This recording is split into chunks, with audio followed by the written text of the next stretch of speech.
കുമ്പളങ്ങി മുതൽ ചെങ്കോട്ട വരെ എന്നൊരു പുസ്തകം. അപ്പം ഞാനിത് കണ്ടപ്പോൾ എനിക്ക് ആദ്യം തോന്നിയത് തിരുത മുതൽ നെന്മീൻ വരെ എന്നൊരു പുസ്തകമായിരുന്നു പേര് നല്ലത് എന്നാണ്, അല്ലേ? സോഷ്യൽ മീഡിയയിൽ ചർച്ച ചെയ്യാൻ സാധ്യതയുള്ള ഒരു വിഷയമാണ്. അതായത് കുമ്പളങ്ങി മുതൽ ചെങ്കോട്ട വരെ എന്നതിനേക്കാൾ ക്യാച്ചിങ് സംഭവം തിരുത മുതൽ നെന്മീൻ വരെയാണ്. കാരണം നെഹ്റു ഇന്ദിരാ കുടുംബത്തിന്റെ ഉള്ളറയിൽ രാജീവിന്റെ വീട്ടിൽ തിരുതമീൻ കൊണ്ടു കൊടുത്തു എന്ന പേരിലാണ് പ്രൊഫസർ KV തോമസ് കുപ്രസിദ്ധനായിട്ടുള്ളത്, അല്ലെ? തിരുത തോമ എന്നൊരു പേര് കോൺഗ്രസ്സുകാരാണ്. അതെ, അദ്ദേഹത്തിന് തിരുത തോമ എന്നൊരു പേരും കൊടുത്തു കോൺഗ്രസ്സുകാർ. അപ്പൊ നമ്മൾ അതും പിണറായി വിജയന്റെ നെന്മീൻ ഭ്രമവുമായി കൂട്ടി വായിക്കുമ്പോൾ, അതായത് തോമസ് മാഷ് കോൺഗ്രസിൽ തുടങ്ങി തിരുതമീൻ സപ്ലൈ ചെയ്ത തോമസ് മാഷ് ഇവിടെ വരുമ്പം മീനിന്റെ ഇനം മാറ്റുകയാണ്. ഏതാ? ഈ ഹൃദയത്തിലേക്കുള്ള വഴി ഭക്ഷണത്തിലൂടെയാണെന്നൊരു ചൊല്ലുണ്ട്. അതെ, പ്രത്യേകിച്ചും പിണറായി വിജയൻ ഭക്ഷണം കിട്ടിയില്ലെങ്കിൽ അദ്ദേഹത്തിന് വയറുകടി ഉണ്ടാകുന്ന പാത്രം നീക്കി എറിയുക ഉൾപ്പെടെയുള്ള നെന്മീന് പകരം ചൂര കൊടുത്തു എന്നും പറഞ്ഞ അല്ലെ വിഷയം ഉണ്ടായെന്നും പറഞ്ഞ അല്ലെ C ദിവാകരനാ പറഞ്ഞ, അല്ലെ? അപ്പൊ എന്തായാലും ഈ പ്രൊഫസർ KV തോമസിന്റെ പുസ്തകത്തില് ശരിക്കും കോൺഗ്രസ്സുകാർ ഇപ്പോൾ ഒന്നാമത്തെ മുഖ്യമന്ത്രി ചർച്ചയുമായിട്ട് ബന്ധപ്പെട്ട് ആകെ ബുദ്ധിമുട്ടി നിൽക്കുകയാണ്. അതിനിടയിലാണ് ഈ വിഷയം വന്നിരിക്കുന്നത്. അപ്പോൾ ഈ പുസ്തകത്തിനകത്ത് അസുഖകരമായ കുറേ കാര്യങ്ങൾ ഉണ്ട് കോൺഗ്രസിനെ സംബന്ധിച്ചിടത്തോളം. അത് ഏറ്റവും പ്രധാനപ്പെട്ടത് K കരുണാകരനെ സംബന്ധിച്ച്. കരുണാകരന്റെ ഏറ്റവും അടുത്ത വ്യക്തിബന്ധം പുലർത്തിയിരുന്ന വ്യക്തി ഒരാളായിരുന്നു, ഗ്രൂപ്പിന്റെ അംബാസഡർ ആയിരുന്നു. അത് എല്ലാ കാര്യങ്ങളിലും ഇടപെടുകയും വളരെ സോണിയാഗാന്ധിയുടെ വീടുമായിട്ട് അവരെ കുടുംബമായിട്ട് ഏറ്റവും അടുപ്പം ഉണ്ടായിരുന്ന ആളാണ്. അപ്പം അദ്ദേഹത്തിന്റെ പുസ്തകത്തിൽ ഇപ്പം കുറച്ച് ഭാഗങ്ങൾ പുറത്തു വന്നിട്ടുണ്ട്.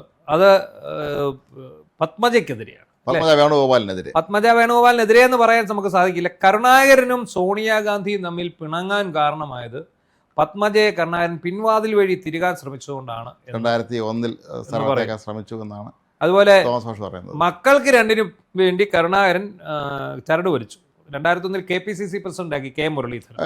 മുഖ്യമന്ത്രിയായപ്പോൾ K മുരളീധരൻ KPCC പ്രസിഡന്റായി. മാത്രമല്ല പാവപ്പെട്ട തെന്നലെ പിടിച്ചിറക്കി വിട്ടിട്ടാണ് ഒരു ദിവസം കൊണ്ട് കേരളത്തിലെ കോൺഗ്രസിന്റെ ചരിത്രത്തിൽ കോൺഗ്രസിന് ഭരണം കിട്ടുന്ന ദിവസം KPCC പ്രസിഡന്റിനെ ഇറക്കി വിടുക എന്നുള്ള സംഭവം നടന്നത് അന്ന് ആദ്യമായിട്ട്. അതാണ് തെന്നലെ ഒരു സാത്വികനായ മനുഷ്യൻ.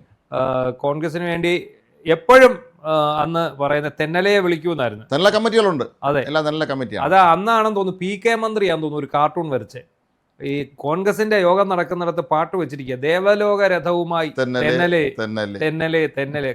അപ്പൊ അവിടെ നിന്ന് പാച്ചു ഗോപാലിന് ആരോ ഒരാൾ പറഞ്ഞു, എന്റെ ഓർമ്മയിൽ നിന്നാണ് ഞാൻ പറയുന്നത്, നമ്മുടെയൊക്കെ ചെറുപ്പത്തിൽ വായിച്ച. അപ്പൊ ഉടനെ അവിടെ നിന്ന് പറയുന്നു, അവിടെ തെന്നല ബാലകൃഷ്ണപിള്ളയാ വിളിക്കുന്നത്.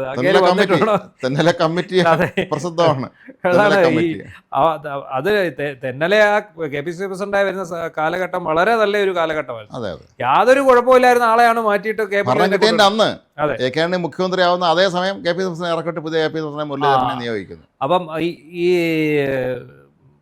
പത്മജയെ പിൻവാതിൽ വഴി തിരികാൻ ശ്രമിച്ചതുകൊണ്ട് സോണിയയും കരുണാകരനും നീരസത്തിലായിരുന്നു എന്നാണ് അതിന്റെ പ്രധാനമായിട്ടുള്ള. പത്മജ മറുപടിയും പറഞ്ഞു. അതെ, പത്മജ പറഞ്ഞത് ശരിയല്ല, അത് തെറ്റാണെന്നാണ് പത്മജ ഇപ്പം പറയുന്നത്. പക്ഷേ ഈ കരുണാകരന്റെ കുടുംബമായ ഏറ്റവും അടുത്ത വ്യക്തിയെന്ന് പുലർത്തിയ ഒരാളെന്നുള്ള നിലയിൽ KV തോമസ് പറഞ്ഞാലും കുറച്ച് കാര്യം ഉണ്ടായിരിക്കും. അല്ല, പത്മജ പറഞ്ഞത് ചാലക്കുടി മത്സരിക്കാൻ എന്നോട് ആവശ്യപ്പെട്ടിട്ട് ഞാൻ മത്സരിച്ചിട്ടില്ല എന്നാണ് പത്മജ പറയുന്നത്. എന്താണെങ്കിലും ശരി, ഇപ്പോൾ ഇതിൽ കരുണാകരൻ ജീവിച്ചിരിപ്പില്ല, പത്മജ BJP-യിലാണ്.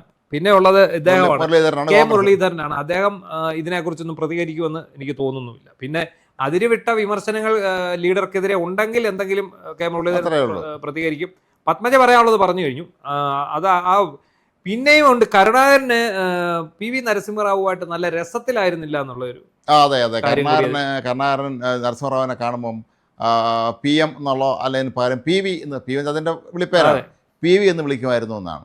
അപ്പോൾ അത് നരസിംഹറാവിന് അത്ര പിടിത്തമില്ലായിരുന്നു എന്നാണ് പറയുന്നത്.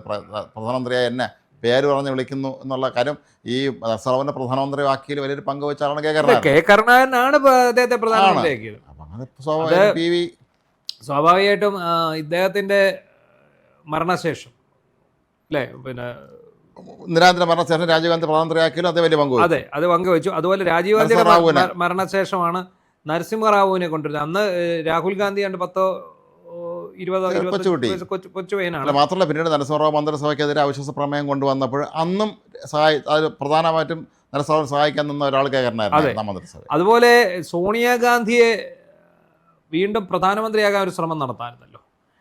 പിന്നെ BJPക്ക് എന്ന് പ്രധാന പ്രതിപക്ഷമായിട്ട് BJP വന്നപ്പോൾ സോണിയാഗാന്ധിയെ പ്രധാനമന്ത്രിയാക്കാൻ ശ്രമിക്കുമ്പോഴാണ്, നരസിംഹറാവുവിന് ശേഷം ശ്രമിക്കുമ്പോഴാണ് ഇവിടെ സുഷമ സ്വരാജും ഉമാഭാരതിയും അടക്കമുള്ളവർ ആത്മാഹൂതി ഭീഷണി മുഴക്കി. അവർ ഇറ്റലിക്കാരിയാണ്, ഇന്ത്യയിൽ ജനിച്ചു വളരാത്ത ആളെ ഞങ്ങൾ പ്രധാനമന്ത്രിയാക്കാൻ അനുവദിക്കില്ല, ഞങ്ങൾ ആത്മാഹൂതി, ഇന്ത്യൻ സ്ത്രീകളുടെ പവിത്രതയാണ്, അതാണ് ഇതാണെന്നൊക്കെ പറഞ്ഞ് വലിയ വിഷയമുണ്ടായി.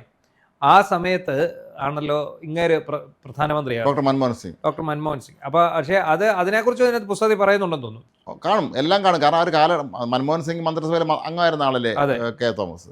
മാത്രമല്ല ഈ പി വി എന്ന് വിളിക്കുന്നതിനെ കുറിച്ച് പറയുമ്പോൾ പണ്ട് ഒറീസ മുഖ്യമന്ത്രി നന്ദിനി സത്പതി എന്നൊരാളുണ്ടായിരുന്നു. നന്ദിനി സത്പതി വലിയ കോൺഗ്രസ് ഒറീസയിലെ മുഖ്യമന്ത്രിയൊക്കെ ആയിരുന്ന ആളാണ്. ഒരു മിടുക്കിയായിരുന്നു, അവർ പ്രഗത്ഭയായിരുന്നു. അവരെക്കുറിച്ച് ഇത്തരത്തിൽ പരാതി ഒന്നും ഉണ്ടായിരുന്നില്ല. ഇന്ദിരാഗാന്ധി കാണുമ്പോൾ അവർ PM എന്ന് വിളിക്കുകയുള്ളായിരുന്നു, പ്രൈം മിനിസ്റ്റർ. അപ്പോൾ അത് അവർക്ക് ഇന്ദിരാഗാന്ധിയുടെ ഓഫീസിലുള്ളവർക്കാർക്ക് പറഞ്ഞ് പ്രശ്നം ഉണ്ടാക്കുന്നത്. ഇത് അവർക്ക് ആയിരിക്കില്ല. ഇന്ദിരാഗാന്ധി എല്ലാവരും ഇന്ദിരാജി എന്ന് വിളിക്കുമ്പം ഈ നന്ദിനി സത്പതി അവരെ PM എന്ന് വിളിക്കുമായിരുന്നു എന്നാണ്. മിസസ് PM എന്നായിരിക്കും വിളിക്കുക, അതായിരിക്കും. അല്ല, വെറും PM എന്നേ വിളിക്കുള്ളൂ. അപ്പോൾ അത് അങ്ങോട്ട് പിടിച്ചില്ല എന്നാണ്. അപ്പോൾ ഇവർ പലരുടെയും പ്രശ്നം ഇതൊക്കെയാണ്. ചിലരെ സാറെന്ന് വിളിച്ചില്ലെങ്കിൽ പിന്നെ സ്വയം സാറെന്ന് പറഞ്ഞ ചില ആളുണ്ട് നമ്മുടെ നാട്ടിൽ. അതുപോലത്തെ ഒരു ഏർപ്പാടാണിത്. അപ്പോൾ ഏതായാലും ഈ തോമസ് മാഷ് തിരിച്ച് പാർട്ടിയിലേക്ക് വരുന്നുണ്ടോ എന്ന് കഴിഞ്ഞ ദിവസങ്ങളിൽ തന്നെ പലരും സംശയം പ്രകടിപ്പിച്ചിരുന്നു. അതിനെ തടയിടാനാണോ ഇപ്പോൾ ഈ ബുക്കിലെ വിശദാംശങ്ങൾ പുറത്തു വന്നതെന്ന് പോലും സംശയിക്കില്ല. ഈ ബുക്ക് അദ്ദേഹം എഴുതിയതാണല്ലോ. അതെ, അത് എഴുതിയ സ്ഥിതിക്ക് എനിക്ക് തോന്നുന്നു ഇതിന് മുമ്പെങ്ങാണ്ട് ഇലക്ഷൻ കോൺഗ്രസ് തോറ്റു കഴിയുമ്പോൾ ഇറക്കാനിരുന്നാണെന്ന് തോന്നുന്നു. ഇപ്പം സമയം തെറ്റി ഇറങ്ങിപ്പോയ കട്ടൻ ചായം പരിപ്പോടെയും പോലെ അത് EP ജയരാജൻ്റെ പുസ്തകം വന്നതുപോലെ. എന്താണെങ്കിലും ഒരു കാര്യമുണ്ട്, കോൺഗ്രസിനൊപ്പം നിന്ന് കോൺഗ്രസിൽ നിന്ന് കിട്ടാവുന്ന എല്ലാ ഗുണഫലങ്ങളും കിട്ടി. എൻ്റെ ഏറ്റവും കൂടുതൽ ഗുണഫലം അനുഭവിച്ച ഒരാളാണ്. ഇവരെയൊക്കെ സംബന്ധിച്ചിടത്തോളം ഭരണമോ ഒരു പദവിയോ ഒന്നും ഇല്ലാതെ ഇരിക്കാൻ ഇവർക്ക് ബുദ്ധിമുട്ടാണ്. KV തോമസ് കേന്ദ്രത്തിലും മന്ത്രിയായി, കേരളത്തിലും മന്ത്രിയായി, രണ്ടിടത്തും മന്ത്രിയായി. അതൊരു അപൂർവമായ ഒരു കാര്യം തന്നെയാണ്. കേന്ദ്രത്തിലും മന്ത്രിയായി.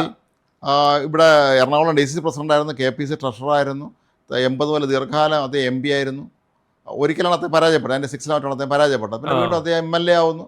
പിന്നീട് അദ്ദേഹം പാർലമെന്റിലേക്ക് പോകുന്നു, അദ്ദേഹം കേന്ദ്രമന്ത്രിയാവുന്നു. അത് ഈ ഭക്ഷ്യ സുരക്ഷാ വകുപ്പായിരുന്നു, അതിന്റെ സ്വതന്ത്ര ചുമതലയായിരുന്നു അദ്ദേഹത്തിന്.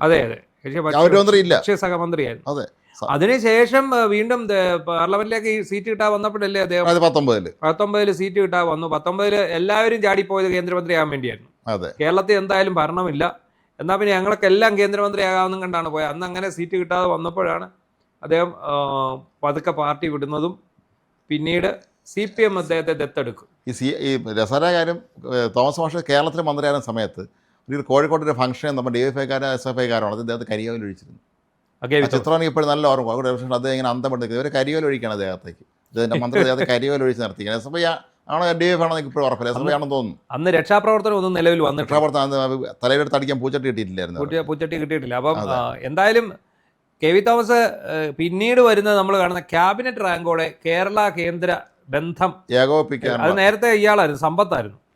സമ്പത്തിന് 2019 ഇലക്ഷനിൽ പരാജയപ്പെട്ടപ്പോൾ പുള്ളിക്കൊരു പദവി കൊടുത്തു, കേന്ദ്രത്തെയും കേരളത്തെയും കൂടെ ഏകോപിപ്പിക്കാൻ വേണ്ടി. അപ്പോൾ അതിനുശേഷം ഇദ്ദേഹം വന്നപ്പോൾ ഈ പദവി ഇദ്ദേഹത്തിന് കൊടുത്തു. ഇതിനകത്ത് നമുക്ക് മനസ്സിലാകാത്ത ഒരു കാര്യമുണ്ട്, കേന്ദ്രവും കേരളവും തമ്മിൽ ഒരു ബന്ധം ഏകോപിപ്പിക്കണമെങ്കിൽ കേന്ദ്രത്തിൽ പിടിപാടുള്ള ഒരാൾ വേണം. അപ്പോൾ കേന്ദ്രം ഭരിക്കുന്നത് BJP സർക്കാരാണ്, കോൺഗ്രസ് സർക്കാരല്ല. അപ്പോൾ എന്ത് ഏകോപിപ്പിക്കാനാണ് ഇദ്ദേഹം അവിടെ പോയി ഇരുന്നതെന്നുള്ളത് ആർക്കും അറിയാം. അതെന്താണെന്നറിയാം. അതിൻ്റെ പിന്നെ ഒരു കാര്യമുള്ളത്, തോമസ് മാഷിനെ സംബന്ധിച്ചത് അദ്ദേഹം എല്ലാവരുമായും വളരെ ഗംഭീര വ്യക്തിബന്ധം പുലർത്തുന്ന ആളാണ്. അതൊരു വലിയ ഘടകമാണ് രാഷ്ട്രീയത്തിൽ. അദ്ദേഹം ഒരിക്കലും ഈ ആരും പിണക്കുന്ന ആളല്ല, എല്ലാവരെയും വളരെ നല്ല ബന്ധമാണ്. ഇപ്പം HV അദ്ദേഹത്തിൻ്റെ അടുത്ത സുഹൃത്താണ്, BJPയിൽ പല പ്രമുഖരാജാകത്തെ സുഹൃത്തുക്കളാണ്. അപ്പം അങ്ങനെ നോക്കും. പിന്നെ അദ്ദേഹം പാർലമെന്റിലെ ദീർഘകാലം അംഗമായിരുന്ന ആളാണ്. ഈ നേതാക്കന്മാരെല്ലാവരും വ്യക്തിരെ അറിയാലോ. ഇപ്പോൾ പാർലമെൻറ്റിൻ്റെ public accounts committee undertakings accounts committee ആണെന്നുണ്ട് ചെയർമാനായിരുന്ന ആളാണ്. ചുരുക്കം പറഞ്ഞാൽ ഡൽഹിയിൽ അസാമാന്യമായ സ്വാധീനം അദ്ദേഹത്തിന് ഉണ്ടായിരുന്നു, സത്യമാണ്. അപ്പോൾ അതുകൊണ്ട് അദ്ദേഹം നിയോഗിച്ചതിൽ തെറ്റൊന്നുമില്ല. പക്ഷെ നിയോഗിച്ചത് ആരാണ് എന്നുള്ളതാണ് അവിടെ ഉള്ള ചോദ്യം. അതാണ് അത്. അപ്പോൾ ഇത്തവണ ഇദ്ദേഹം ഇവിടെ മത്സരിക്കുമെന്നൊക്കെ ഒരു ശ്രുതി ഉണ്ടായിരുന്നു. കൊച്ചിയിൽ LDFിൻ്റെ സ്ഥാനാർത്ഥിയായിട്ട് മത്സരിക്കുമെന്നൊക്കെയുള്ള ഒരു ശ്രുതി ഉണ്ടായിരുന്നു. എന്തായാലും അതൊന്നും ഉണ്ടായില്ല. ഇപ്പോൾ KV തോമസ് എന്ന് പറഞ്ഞാൽ നമുക്കറിയാം, അനുഭവ സമ്പത്ത് ഏറെയുള്ള മനുഷ്യനാണ്. നിർണായകമായ ഒരുപാട് കാര്യങ്ങളിലൂടെ കടന്നുപോയ ഒരാളാണ്. മാത്രമല്ല അദ്ദേഹത്തിന് ഒരുപാട് ഇവരുടെയൊക്കെ രഹസ്യങ്ങൾ അറിയാനുള്ള ആളുമായിരിക്കും.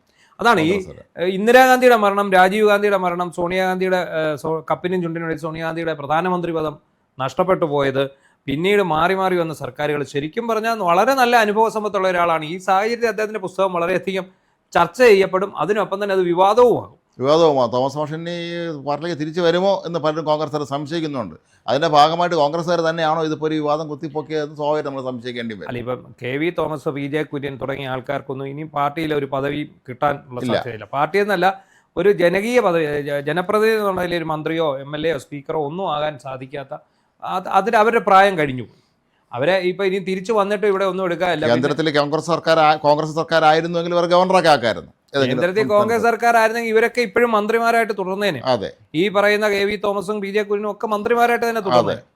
അപ്പൊ എന്തായാലും KV തോമസിന്റെ പുസ്തകങ്ങൾ വരും ദിവസങ്ങളിൽ ഉണ്ടാക്കുന്ന അനുരണനങ്ങൾ ഇത് കോൺഗ്രസിന് ഗുണകരമാവുമോ ദോഷകരമാവുമോ എന്നുള്ളതാണ് കണ്ടത്. അതിൽ എന്തൊക്കെ വേറെ വസ്തുക്കളുണ്ടെന്നുള്ളത് പുസ്തകം പുറത്തു വന്നതിന് ശേഷമേ അറിയാൻ കഴിയും.